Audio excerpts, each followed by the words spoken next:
business in Venezuela has been a bust, a total bust for a long period of time. They were pumping almost nothing by comparison to what they could have been pumping and what could have taken place. We're going to have our very large United States oil companies, the biggest anywhere in the world, go in, spend billions of dollars, fix the badly broken infrastructure, the oil infrastructure, and start making money for the country. And we are ready to stage a second and much larger attack if we need to do so. So we were prepared to do a second wave if we needed to do so. We actually assumed that a second wave would be necessary, but now it's probably not. The first wave, if you'd like to call it that, the first attack was so successful, we probably don't have to do a second, but we're prepared to do a second wave, a much bigger wave, actually. This was pinpoint, but we have a much bigger wave that probably won't have to do. This partnership of Venezuela with the United States of America, a country that everybody wants to be involved with because of what we were able to do and accomplish, will make the people of Venezuela rich, independent, and safe. And it will also make the many, many people from Venezuela that are living in the United States extremely happy. They suffered. They suffered. So much was taken from them. They're not going to suffer anymore. The illegitimate dictator Maduro was the kingpin of a vast criminal network responsible for trafficking colossal amounts of deadly and illicit drugs into the United States. As alleged in the indictment, he personally oversaw the vicious cartel known as Cartel de las Solas, which flooded our nation with lethal poison, responsible for the deaths of countless Americans, the many, many Americans, hundreds of thousands over the years of Americans died because of him. Maduro and his wife will soon face the full might of American justice and stand trial on American soil. Right now, they're on a ship. They'll be heading to ultimately New York, and then a decision will be made, I assume, between New York and Miami or Florida. But we have people where the overwhelming evidence of their crimes will be presented in a court of law. And I've seen it. I've seen what we have. It's both horrible and breathtaking that something like this could have been allowed to take place. For many years after his term as president of Venezuela expired, Maduro remained in power and waged a ceaseless campaign of violence, terror, and subversion against the United States of America, threatening not only our people, but the stability of the entire region. And you all saw it. In addition to trafficking gigantic amounts of illegal drugs that inflicted untold suffering and human destruction all over the country, all over, in particular, the United States, Maduro sent savage and murderous gangs, including the bloodthirsty prison gang, Tren de Aragua, to terrorize American communities nationwide. And he did indeed. They were in Colorado. They took over apartment complexes. They cut the fingers off people if they called police. They were brutal, but they're not so brutal now. And I just have to congratulate our military, Pete, and everybody, and our National Guard, because the job that they've done, whether it's in Washington, D.C., where we have a totally safe city, where it was one of the most unsafe cities anywhere in the world, frankly, and now we have no crime in Washington, D.C. We haven't had a killing. We had the terrorist attack a few weeks ago. A little bit of a different kind of a threat, but we haven't had a killing in a long period of time, 6, 7 months. We used to have two, on average, two a week in Washington, our capital. We don't have that anymore. The restaurants are opening. Everyone's happy. They're going, they're walking their daughters, they're walking their children, their wives. They walk to restaurants. Restaurants are opening all over Washington, D.C. So I want to thank the National Guard. I want to thank our military, and I want to thank law enforcement. Been amazing, and they should do it with more cities. We're doing it, as you know, and uh, we're doing it in Memphis, Tennessee, right now, and crime is down. We've just sort of started a few weeks ago, but crime is down now 77%. And the governor of Louisiana called, great person, and he wanted us to help him, as you know, in a certain very nice part of Louisiana, and we have done that. And it was a rough section, and we have crime down. I understand it's down to almost nothing already after 2.5 weeks. New Orleans, it's down to almost nothing, and we've only been there for 2.5 weeks.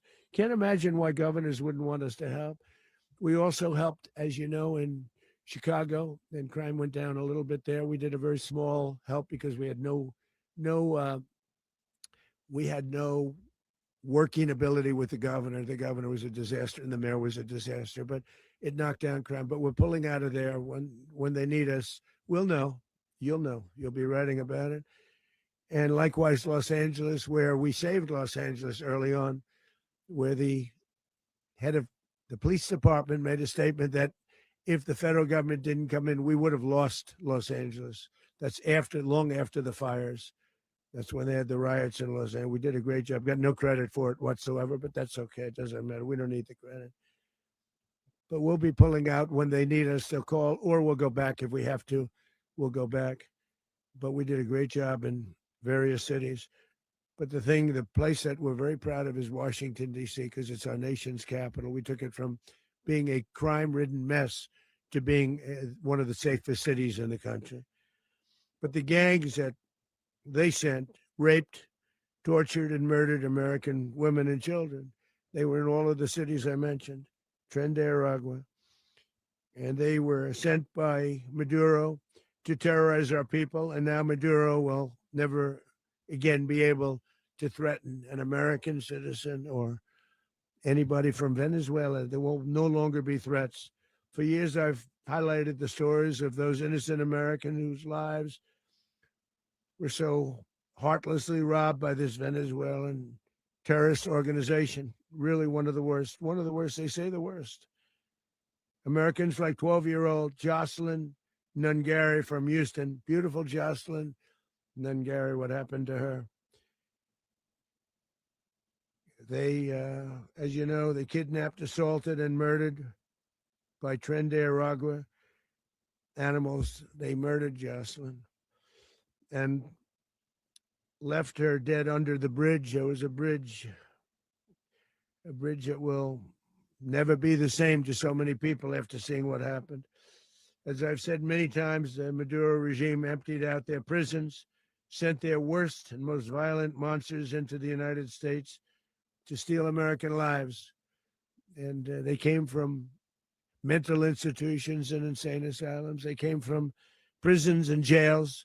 The reason I say both, they sound similar. Actually, prisons a little bit more hostile, a little bit tougher. A mental institution isn't as tough as an insane asylum, but we got them both. They sent from their mental institutions. They sent from their jails, prisons. They were drug dealers. They were drug kingpins. They sent everybody bad into the United States, but no longer. And we have now a border where nobody gets through. In addition, Venezuela unilaterally seized and stole American oil, American assets, and American platforms, costing us billions and billions of dollars. They did this a while ago, but we never had a president that did anything about it. They took all of our property. It was our property. We built it. And we never had a president that decided to do anything about it. Instead, they fought wars that were 10,000 miles away.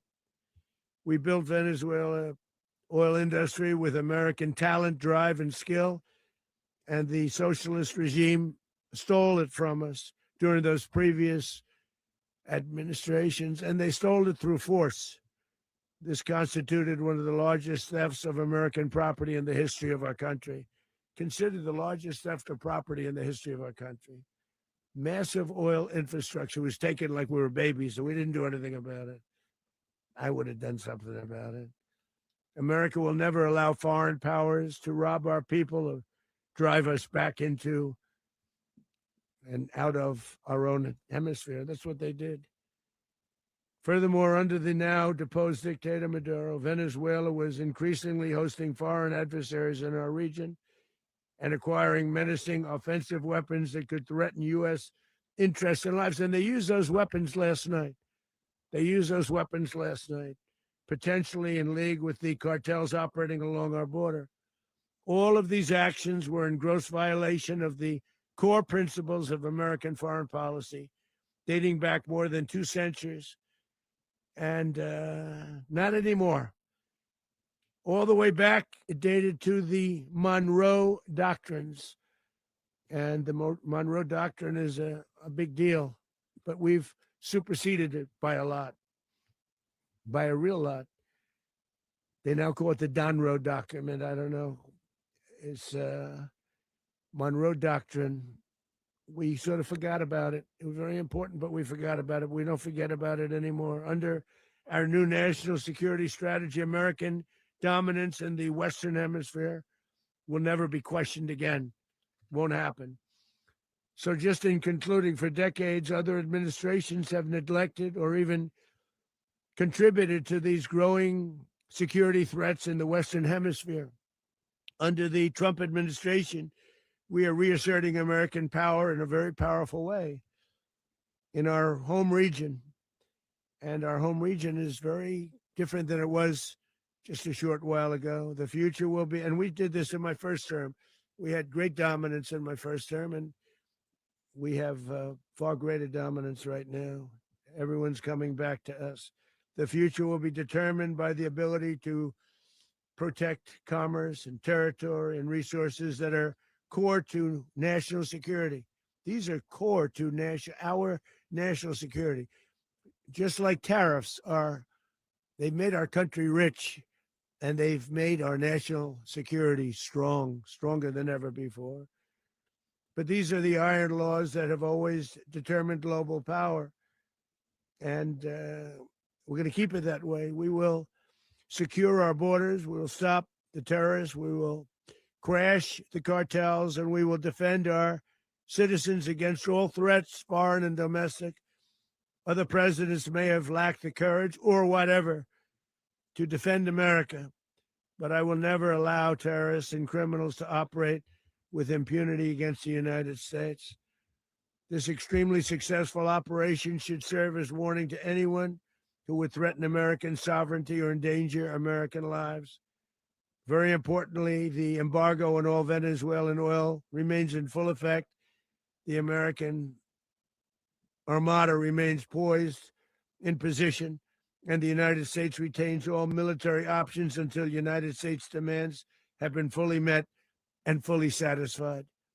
All political and military figures in Venezuela should understand what happened to Maduro can happen to them, and it will happen to them if they aren't just, fair, even to their people.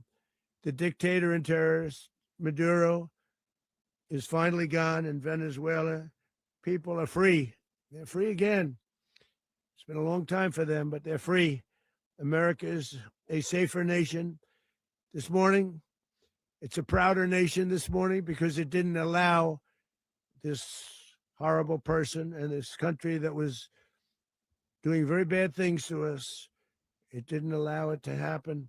And the Western Hemisphere is right now a much safer place to be. So I want to thank everybody for being here. I want to thank General Raisin Kane. He's a fantastic man. I've worked with a lot of generals.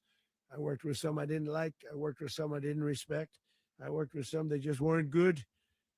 But this guy is fantastic. I watched last night one of the most precise attacks on sovereignty. I mean, it was an attack for justice. And I'm very proud of him. And I'm very proud of our Secretary of War, Pete Hegseth, who I'm going to ask to say a few words. Thank you very much.